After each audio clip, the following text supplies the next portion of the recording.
নমস্কার, রাধে রাধে। আজকাল সে আমাদের গীতা পাঠ সেই চারপাড়া শান্তিপল্লী ভুবনচন্দ্র দাস ওনার বাড়িতে হচ্ছে ভাই। তাই আপনারা সবাই একটু মন দিয়ে শুনবেন। রাধে রাধে, নমস্কার। দেখুন, আমাদের শাস্ত্রের মধ্যে অনেক রকমের শাস্ত্র আছে ভাই, অনেক রকমের লেগেছে। তো সবচেয়ে থেকে বেশি আমাদের ভারতবর্ষ মানুষে কোন শাস্ত্রটাকে পছন্দ করেছে? তাই প্রথম শাস্ত্র কি লিখেছে? মহাভারত এবং রামায়ণ সবচেয়ে বড় গ্রন্থ আমাদের সেই ভারতবর্ষের মধ্যে। তো রামায়ণ যে লিখেছে, রামায়ণ বাংলাতে লিখেছে সে কৃত্তিবাস ওঝা। বাংলা রামায়ণটা একটু অন্যরকম। তারপর সে আমাদের ভারতবর্ষের মধ্যে সবচেয়ে বড় পণ্ডিত ছিল সে তুলসীদাসও লিখেছেন একটা রামায়ণ, সেটা আরেকটু চেঞ্জ করে লিখেছে। তারপরে সে প্রথম যে রামায়ণ লিখেছে সে বাল্মীকি মুনি, উনি লিখেছেন রামায়ণ বাই। সেই উনার রামায়ণ যে গ্রন্থ লিখেছেন সেই গ্রন্থটা আবার আরেকটু চেঞ্জ, একটু চেঞ্জ রয়েছে সেই রামায়ণের সেই গ্রন্থের মধ্যে। তো দেখুন, তো ভারতবর্ষের মধ্যে সবচেয়ে বড় শ্রেষ্ঠ গ্রন্থ রামায়ণ আর মহাভারত। এর মধ্যে রামায়ণ যে গ্রন্থ সেই গ্রন্থটা সবচেয়ে উজ্জ্বল কার হয়েছে? সে বাল্মীকি মুনির। সেই গ্রন্থটি সবচেয়ে থেকে বেশি আমাদের ভারতবর্ষের মধ্যে উজ্জ্বল হয়েছে। তো দেখুন, এক একজনের এক এক ভাবনা লিখেছে। যেমন বাংলা লিখেছে সে কৃত্তিবাস ওঝা। সে কৃত্তিবাস ওঝার যে মনের যে ভাবনা, সে ভগবানের প্রতি কি লিখেছে? সে কৃত্তিবাস ওঝার মধ্যে সেই রামায়ণকে, সেই রামকে কি দেখিয়েছে? রামকে একটু ভাবুক দেখিয়েছে। কি দেখিয়েছে? ভাবুক দেখিয়েছে। এবং সে কিছুক্ষণ পরে সেই রামের একটু ভাবুক হয়ে একটু কান্না করে ফেলতে হয়। সেই কৃত্তিবাস ওঝা সেই রামায়ণ লিখেছে। এবং সেই তুলসীদাস সেই রামকে শুধু একবার, যখন সেই জানকী মাকে, সেই সীতা মাকে যখন রাবণ সেই হরণ করে নিয়ে গেছে, তখন শুধু একবার কেঁদেছে সেই রাম। এবং সেই বাল্মীকি মুনির যে রামায়ণ রয়েছে, সেই বাল্মীকি মুনির রামায়ণের মধ্যে সে বাল্মীকি মুনির রামকে কখনো কাঁদতে উনি লিখেন না সেই গ্রন্থের মধ্যে। তো দেখুন, যারা অ্যাকচুয়ালি মনে করেন যে কিছু একটা হারিয়েছে সেজন্য কেঁদেছে এবং ভগবানের জন্য কেঁদেছে, সেটা হচ্ছে আলাদা ব্যাপার। তো এখন দেখুন, সেই বাল্মীকি মুনির যে রামায়ণ লিখেছে সে রামকে কখনো কাঁদতে দেখায়নি। কারণ কেন দেখায়নি? সে রাম একজন কি ছিল? সে বীর ছিল। কি ছিল? বীর ছিল। রাম হয়েছে চলতা ফিরতা ভগবান। মানে কি তা? রাম কি? চলতা ফিরতা ভগবান। তো উনি চলতা ফিরতা ভগবান, তো উনি ভগবানের জন্য কেন কাঁদবে? ভগবান তো ওনার ভিতরে প্রবেশ। ভগবান তো ওনার ভিতরে প্রবেশ। দেখুন, সেই বাল্মীকি রামায়ণের মধ্যে কি দেখিয়েছে? সেই দশরথ কে ছিল? ইন্দ্রদেবের বন্ধু ছিল। কে ছিল দশরথ? ইন্দ্রদেবের বন্ধু। সেই স্বর্গের যে রাজা, সেই রাজা ছিল ইন্দ্রদেব। এবং ইন্দ্রদেবের বন্ধু কে? সে দশরথ। সেই দশরথ যখন সন্তান হয় না, অনেক বয়স হয়ে গেছে, তখন উনি সন্তানের জন্য কার কাছে গিয়েছে? সে ইন্দ্রদেবের কাছে গিয়েছে, দেবতা রাজার কাছে গিয়েছে, নাকি সে ওনার গুরুর কাছে গিয়েছে? কার কাছে গিয়েছে? যে গুরু বৈশিষ্ট্য, সেই গুরু বৈশিষ্ট্যের কাছে উনি গিয়েছেন যে আমার জীবনে যে এত বড় সমস্যা, এই সমস্যা থেকে আপনি একমাত্র সমাধান করতে পারবেন, আপনি সমাধানের রাস্তা দেখাতে পারবেন। তখন সেই গুরু বৈশিষ্ট্য কি বলেছে? সেই রামকে কি বলেছে? যে তুমি কোনো চিন্তা করো না, আমি তোমার সমস্যার সমাধান করব। কি করব? আমি তোমার সমস্যার সমাধান করব। আমি একজন না, তোমাকে 4 জন পুত্র দেব। কি বলেছে? আমি একজন না, তোমাকে 4 জন পুত্র দেব। এবং 4 জন পুত্র কে সবাই জানে, সারা পৃথিবী সাক্ষী, সারা ভারতবর্ষ সাক্ষী। কাকে দিয়েছে জন্ম? সেই রামকে দিয়েছে, সে ভরতকে দিয়েছে, সে লক্ষ্মণকে দিয়েছে, সে শত্রুঘ্নকে দিয়েছে না? আমরা তো সবাই সাক্ষী ভাই, দিয়েছে কি না? তাহলে দেখুন, যে সন্তান যে জন্ম দিয়েছে 4 জন সন্তান, 4 জন কি মহাবীর। কে ছিল? 4 জন মহাবীর ছিল। কেউ থেকে কেউ কোনো অংশ ভাই কম ছিল না ভাই। তো দেখুন না, সেই রাম যখন জন্ম হয়েছে, জন্ম হবার পর তার একটাই উদ্দেশ্য। কি উদ্দেশ্য ছিল? সে জগতের কিভাবে কল্যাণ করবে, সে পৃথিবীর কিভাবে কল্যাণ করবে, সে সমাজের অশান্তিতে যারা রয়েছে তাদেরকে কিভাবে শান্তি দেবে, তার একটাই উদ্দেশ্য, সেই রাম। তারপর সে ভরত কে ছিল? ধর্মতে একদম পাক্কা, যে ভরতের বুদ্ধি ভগবান শুদ্ধ চেঞ্জ করতে পারে না। সে বিদ্যাদেবীকে একদিন বলেছে, সেই স্বয়ং ব্রহ্মা যে ভরতের বুদ্ধিকে যেভাবে হোক নষ্ট করো, তা না হলে অযোধ্যার মধ্যে একটা হট্ট গণ্ডগোল লেগে যাবে। তখন সেই বিদ্যাদেবী কি বলেছে যে আপনি আমাকে ক্ষমা করুন, কিন্তু আমি সেই ভরতের বুদ্ধি আমি কখনো নষ্ট করতে পারবো না ভাই। সেই সরস্বতী বিদ্যাদেবী কি বলেছে, ভরতের বুদ্ধি আমি নষ্ট করতে পারবো না, ভরত ধর্মতে এবং একদম পুরা পাক্কা। তারপর সেই লক্ষ্মণ জন্ম হয়েছে, জন্ম হবার পর তার মুখ দিয়ে কি বেরিয়েছে, শুধু রাম, কি রাম ছাড়া আর কিছু না। যখন লক্ষ্মণ জন্ম হবার পর সেই সুমিত্রার ঘরে যখন জন্ম হয়েছে, তখন সে যে কান্না শুরু করছে, সে কান্না থামানোর মতন সারা পৃথিবীর দেবী দেবতা এসে পড়েছে। সারা পৃথিবীর যত বড় বড় গুরু, যত বড় বড় সন্ত সেই লক্ষ্মণের কান্না বন্ধ করানোর জন্য এসে গেছে, কিন্তু কেউ কান্না বন্ধ করতে পারে না। তখন সেই সুমিত্রা মা যখন সে রামের কুলে নিয়ে লক্ষ্মণকে রেখেছে, তখন সঙ্গে সঙ্গে সেই লক্ষ্মণের কান্না বন্ধ হয়ে গেছে ভাই। তখন থেকে সেই লক্ষ্মণের একটাই উদ্দেশ্য মা বলে দিয়েছে যে তুমি রামের সেবা ছাড়া আর তুমি কিছুই করবে না ভাই।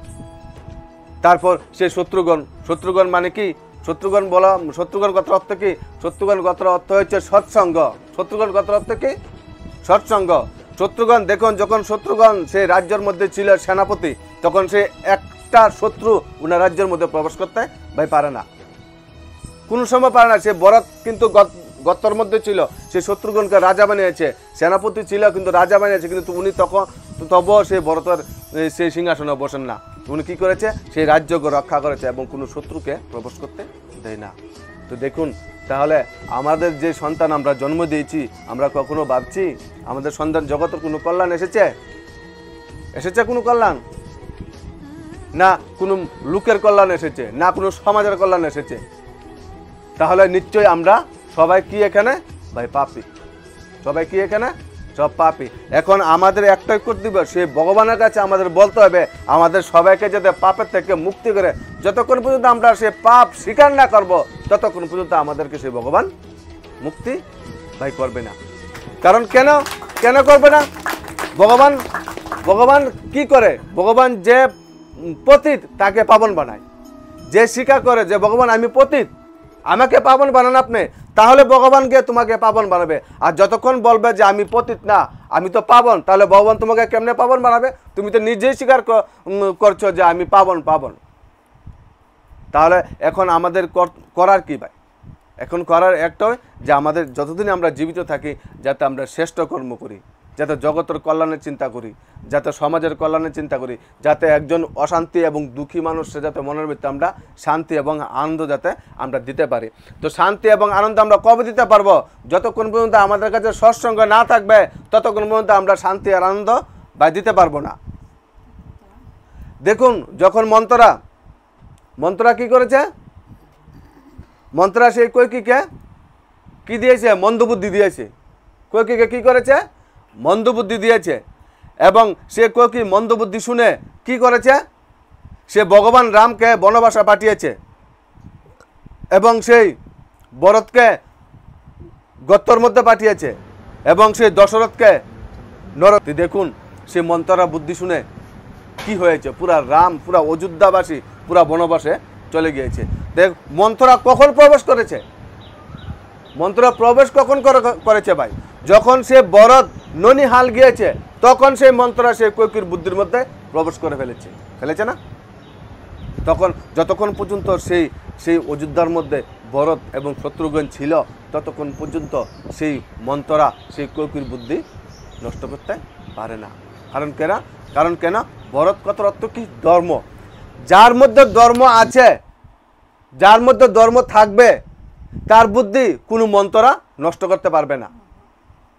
আর যার মধ্যে ধর্ম থাকবে না, তাকে চট করে যে কোনো এসে ভাই তোমার বুদ্ধি নষ্ট করে ভাই দিবে, এবং তোমার মনের মধ্যে এসে যাবে অনেক খারাপ সংকল্প এসে পড়ে, তোমার বুদ্ধি তুমি নষ্ট করে দেবে ভাই।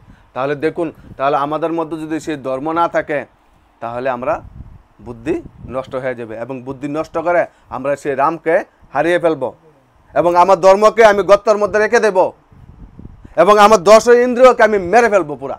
তো দেখুন, সেই রামায়ণের কাহিনী আমরা প্রত্যেকের জীবনে লাগে মিলে কিনা,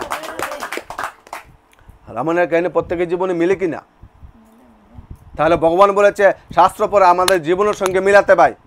আমাদের জীবনের সঙ্গে না মিলে আমরা আরেকজনের জীবনের সঙ্গে মিলাচ্ছি, সে কারণে আমাদের জীবনের অঙ্কে মিলছে না। এখন পর্যন্ত বয়স হয়ে গেছে 70-90 কারণ। কেন মিলছে না? কারণ আমাদের জীবনের সঙ্গে আমরা রামায়ণের সঙ্গে পরিচয় করাই না, আমরা আরেকজনের সঙ্গে পরিচয় করেছি, সেই জন্য আমাদের জীবনের অঙ্ক ভাই মেলে না। তাই দেখুন, তাহলে রামায়ণ মানে কি? রামায়ণ গ্রন্থ হচ্ছে প্রত্যেকের জীবনের কাহিনী ভাই, এক একজনের জীবনের কাহিনী। মন্ত্রা বলেন, কৈকেয়ী বলেন, রাম বলেন, লক্ষ্মণ বলেন, সে ভরত বলেন, শত্রুঘ্ন বলেন, দেখুন না আমাদের জীবনের সঙ্গে মিলিয়ে ভাই, প্রত্যেকের জীবনে মিলবে সেই নামটি। যে আমাদের যে আজকে থেকে সে 1000 বছর আগে, 1200 বছর আগে যে রামায়ণ গ্রন্থ লিখেছে ভাই, 700 বছর আগে যে রামায়ণ গ্রন্থ লিখেছে, তো সেই গ্রন্থের মধ্যে লিখেছে কি 10,000 বছর আগের কাহিনী লিখেছে। দাপুর যুগে আমরা কবে বলি যে দাপুর যুগ কবে ছিল? সে 10,000 বছর আগে ছিল।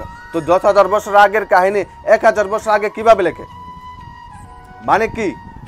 সেটা সে কবিরা, সে বড় বড় সন্তরা, এটা কি ভাব তারা প্রকাশ করেছে, কি কাহিনী তারা লিখেছে, সে প্রত্যেকের জীবনে এক একজনের কাহিনী লিখেছে। দশরথ মানে কে? দশরথ হয়েছে আমাদের সে 10টা ইন্দ্রিয়। তো প্রত্যেকের জীবনে সে আমাদের 10টা ইন্দ্রিয় রয়েছে ভাই। যতক্ষণ পর্যন্ত আমরা সেই 10 ইন্দ্রিয়ের প্রতি আমরা বিজয় না হব, ততক্ষণ পর্যন্ত আমরা দেবতা হতে পারবো না। আর যতক্ষণ পর্যন্ত আমরা দেবতা না হব, ততক্ষণ পর্যন্ত আমরা সেই রামের মতো মহাত্মা, সেই দেবতার মতো মহাত্মা কীভাবে জন্ম দেব ভাই? তাহলে দেখুন না, সে মন্ত্রা মানে কে? মন্ত্র হয়েছে যে আমার বুদ্ধি মন্দ বুদ্ধি হয়ে যায়। আমার যখন সেই বুদ্ধি, যখন আজে বাজে কথা আমরা শুনি, যখন ধর্ম থেকে আমরা দূরে চলে যাই। ভরত কথার অর্থ কি? ভরত কথার অর্থ হচ্ছে ধর্ম। তো যখন ভরত সেই নৈনিহালা চলে গিয়েছিল, নৈনিহালা মানে কি? মানে আমরাও কখনো কখনো আমরা সে ধর্ম থেকে দূরে সরে যাই। কোথায় সরে যাই? আমরা কখনো কখনো যাই কিনা ধর্ম থেকে দূরে সরে।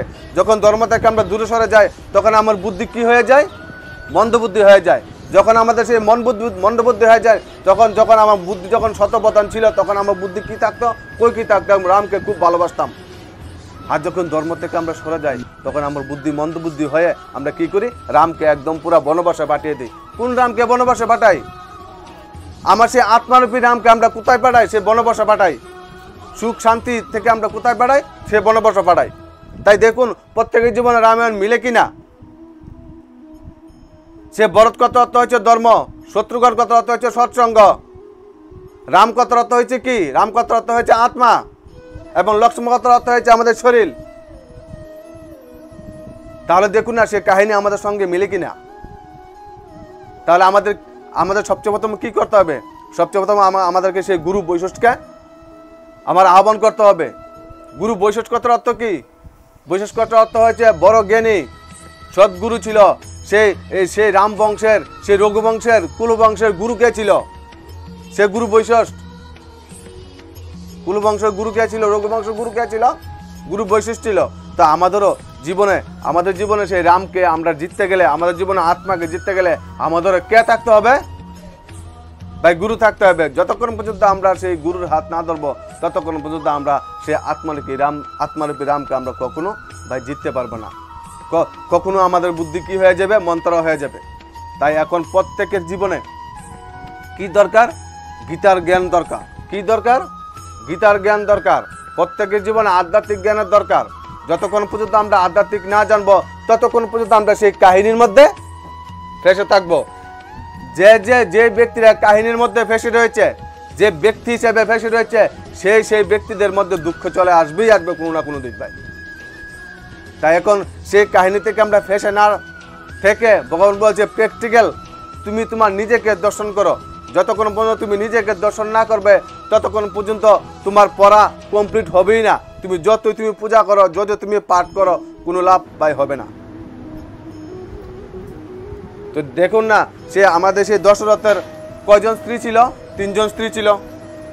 3 জন স্ত্রী ছিল না? আগের দিনে যে 1000 বছর আগে যে লেগেছে সেই গ্রন্থ, সে 1000 বছর আগে প্রথা ছিল অন্যরকম। কি প্রথা ছিল? যে রাজারা অন্য রাজ্য গিয়ে যুদ্ধ করত, অন্য রাজ্যের রাজাদেরকে পরাজিত করে, যে অন্য রাজ্যের যে প্রজারা ছিল এবং সেই রাজকুমারীরা ছিল এবং অন্য রাজ্যের যে রানীরা ছিল, কি করত? যে রাজা জিতত সেই রাজার হয়ে যেত ভাই। সে পরম্পরা ছিল আজকে থেকে 1000-1200 বছর আগে। তো সে পরম্পরা অনুসারে সেই রামায়ণ লিখেছে ভাই।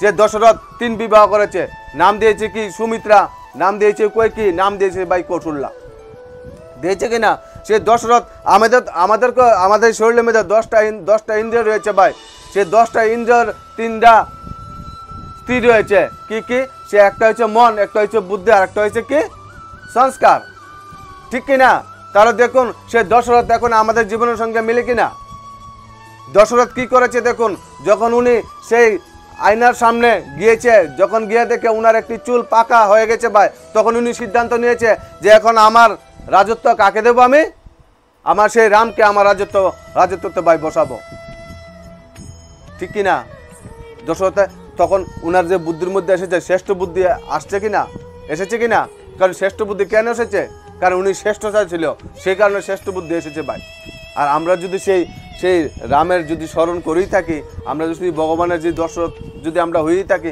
তাহলে আমরা এখন পর্যন্ত কেন সিদ্ধান্ত নিতে পারছি না আমাদের জীবনের যে এখন আমি আমার জীবনকে আমার সেই দায়িত্ব আমি আরেকজনকে আমি দিয়ে দেই কেন দিই না আমরা তাহলে সে দশরথের কর্ম আমরা কোথায় করছি দশরথ কিন্তু শ্রেষ্ঠ কর্ম করেছে দেবতা হয়েছে দেবতা হবার পরে 4 জন দেবতাকে উনি জন্ম দিয়েছে ভাই তাই এখন দেখুন আমাদের জীবনের সঙ্গে রামায়ণ পুরাপুরি মিলে যাচ্ছে তাই এখন আমরাও সেই রামায়ণ এক একজন লিখতে হবে যার রামায়ণ তার লিখতে হবে আমার রামায়ণ উনি লিখতে পারবেন এবং উনার রামায়ণ আমি লিখতে পারবো না কারণ যার হিসাব তেতে দিতে হবে রাম কি করেছে রাম প্রথম সেই রামকে দিয়ে বিশ্বমিত্র কাকে মেরেছে বিশ্বমিত্র গুরুত্ব ছিল সেই রামের সে বিশ্বমিত্র রামকে দিয়ে কাকে মেরেছে তারকাকে মেরেছে তারকাসুরকে মেরেছে মারিচকে মেরেছে সুবহকে মেরেছে কিনা তাহলে তারকা কথার অর্থ কি তারকা কোনো ব্যক্তি বিশেষ ছিল না তারকা মাত্র একটা লেখা নাম মাত্র দিয়েছে তারকা কথার অর্থ হচ্ছে অবিদ্যা